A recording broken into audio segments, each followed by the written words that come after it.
스스로 분쟁하는 나라마다, 이렇게 말씀의 제목을 정했습니다. 스스로 분쟁하는 나라마다. 예수님께서 바리새인들과 함께 논쟁하면서 하신 논리 중에 하나입니다. 스스로 분쟁하는 나라마다 황폐하여진다 하는 진리를 말씀하셨습니다. 저는 이 말씀 속에서 오늘날 우리 교회와 또 교단이 바로 잡아야 할 방향을 발견합니다. 스스로 분쟁하는 나라마다 황폐하여진다고 했으니 답은 간단합니다. 스스로 화합하는 나라가 되면 그러면 됩니다. 우리 교회가 스스로 누가 시키지 않아도 적극적으로 한마음 한뜻이 되면 우리 교회는 하나님의 나라를 이루어 견고히 서게 될 것입니다. 시대가 악해지고 어두워져도 하나님께서 이 땅에 영광을 나타내시기까지, 그리스도께서 이 지상에 재림하시기까지 우리 도봉 장로교회는 이 자리를 지킬 것입니다. 그리고 또 우리 교단도 주님 오시는 날까지 개약 신학 측으로 이 한국 교회의 한 축을 담당하며 주님 오시는 날까지 주님의 나라를 더욱더 추구하고 더욱더 세우게 될 것입니다. 여기에 나와 있는 스스로 분쟁하는 나라는 26절에 설명하시기를 사탄이 사탄을 쫓아내는 나라라고 표현하셨습니다. 이것이 서로가 서로를 쫓아내는 것이 스스로 분쟁하는 것이다 라고 이렇게 가르쳐 주셨습니다. 그런 나라가 어떻게 서겠느냐라고 질문하시면서 교훈하셨습니다. 바리새인들은 참 예수님의 그 발길에 태클 거는 사람들이었습니다.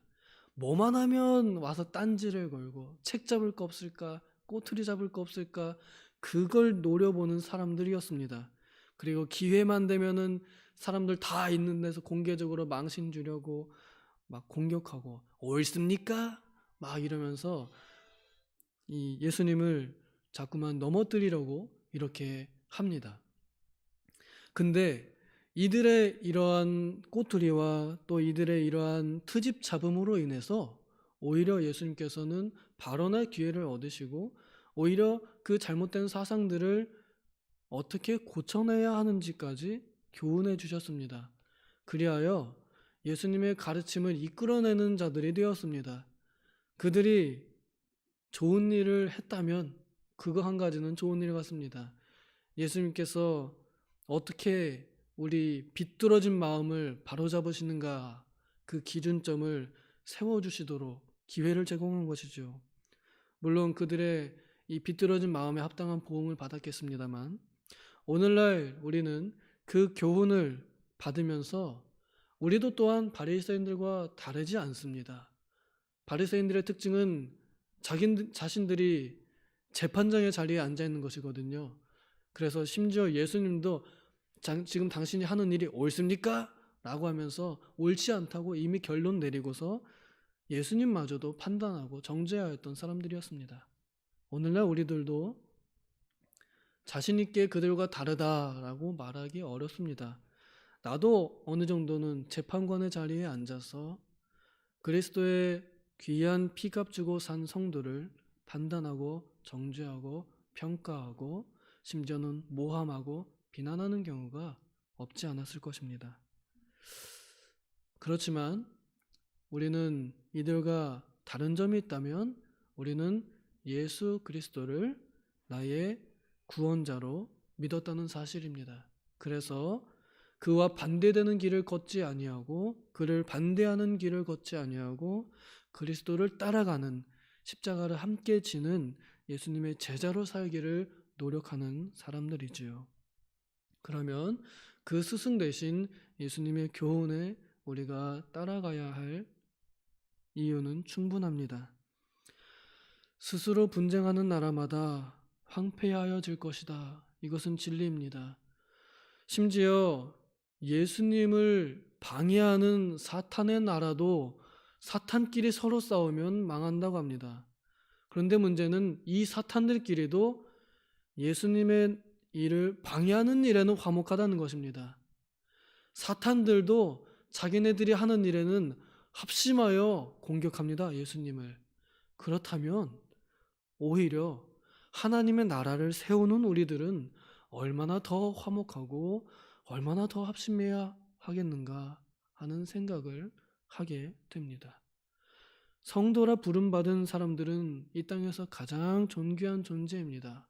그런데 그 성도들이 그 성도의 거룩함을 유지하지 못하면 그러면 우리는 참 사탄보다 더 나을 것이 있을까 하는 생각도 해봅니다. 심지어 사탄들도 걔네들도 화목하는데 우리는 하나님의 일에 화목하지 못하면 과연 우리가 그보다 더 나은 자라 말할 수 있을까? 이러한 경각심을 가지게 해줍니다.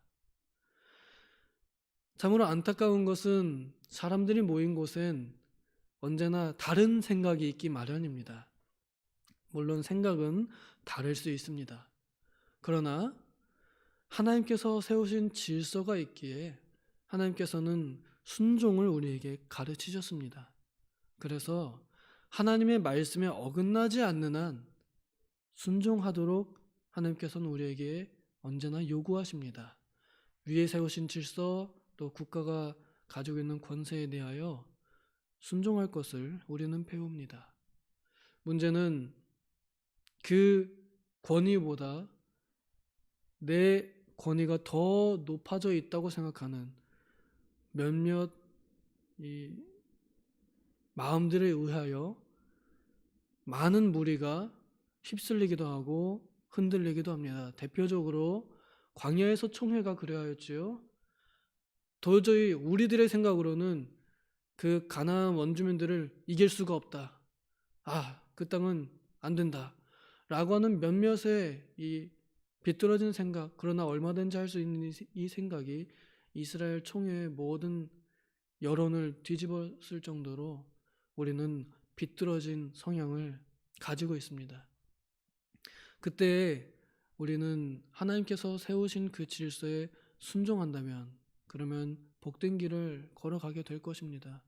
우리 인간의 생각으로는 안 될 것 같다 하더라도 주님께서 세우신 권세에 합당하게 복종하면 우리는 그것이 하나님의 뜻을 따르는 길이라고 이렇게 믿습니다. 우리는 그렇게 믿고 갑니다. 하나님의 말씀에 위배되는 것이 아니라면 그러면 내 생각과 다르다 하더라도 일단 순종하는 것이 하나님의 뜻이라고 우리는 그렇게 믿습니다. 그리하여 주께서 세우신 질서에 합당하게 또 주께서 우리에게 주신 말씀에 맞게 순종할 때 우리는 앞으로 나아가게 됩니다. 혹시 그것이 산으로 갈 수도 있습니다. 그러나 주님께서 인도하시는 대로 가면 산이든 바다든 그것이 무엇이 문제겠습니까? 배를 산 위에 지어도 그 배가 쓸모가 있게 되고 물 위를 걷게 되면 그 또한 얼마나 대단한 일이 되겠습니까? 우리는 스스로 분쟁하는 교회가 되어서는 안 되고 스스로 분쟁하는 교단이 되어서는 안 될 것입니다. 한국 교회만큼 분열하는 역사가 많은 교단이 또 어디 있을까 모르겠습니다. 우리 한국 교회들이 많은 분열의 역사를 거쳤고 또 당장 우리 교단도 한번 분열의 역사를 아픔을 맛보았습니다. 이제 더 이상 분열해서는 안 되겠죠.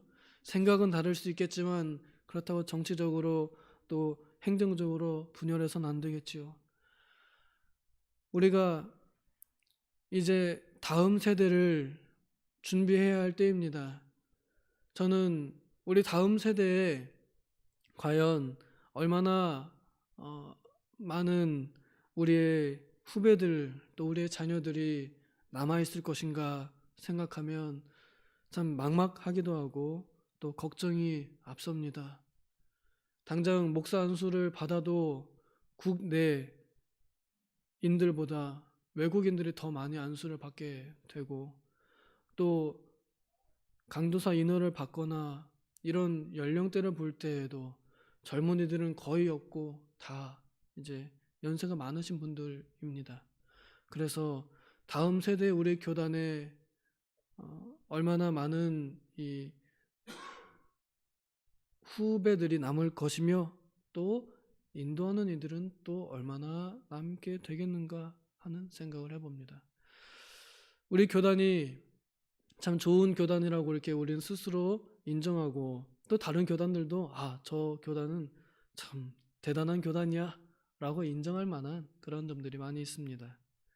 또 우리 스스로 우리 총회장 목사님도 규모는 작지만 강한 교단이라고 강서교단이라고 자부합니다.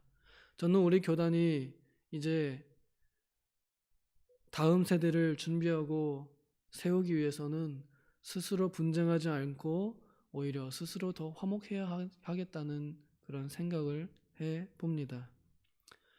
우리 교단의 행사들을 참여해 보면 참 너무나 보기가 좋습니다. 저는 그래서 이 교단적인 식구들이라고 이렇게 봅니다. 그래서 교단 식구의 모습을 볼 때 우리가 각각 흩어져 있긴 하지만 그러나 주님 안에서 이 교단 전체가 한 가족이구나, 우리는 교단 식구들이구나 라고 이렇게 생각이 듭니다.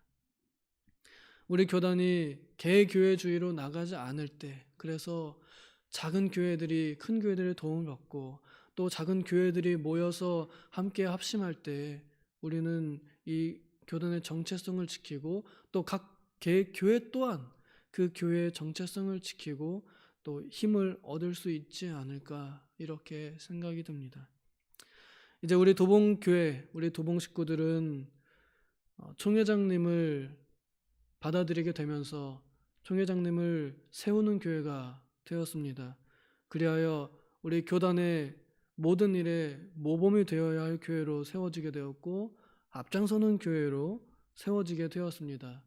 그러니 우리 도봉 식구들이 먼저 스스로 분쟁하지 아니하고 어떤 일이든 그 질서에 합당하게 순종하여 마음을 합할 때 우리는 이 교회를 세워나가게 되고 또 그리하여 우리 목사님께서 우리 총회장님께서 교단 산하의 모든 교회들에게 어떠한 지시사항을 내릴 수 있는 이 힘의 뒷받침이 될 수 있지 않겠는가 하는 생각도 해봅니다.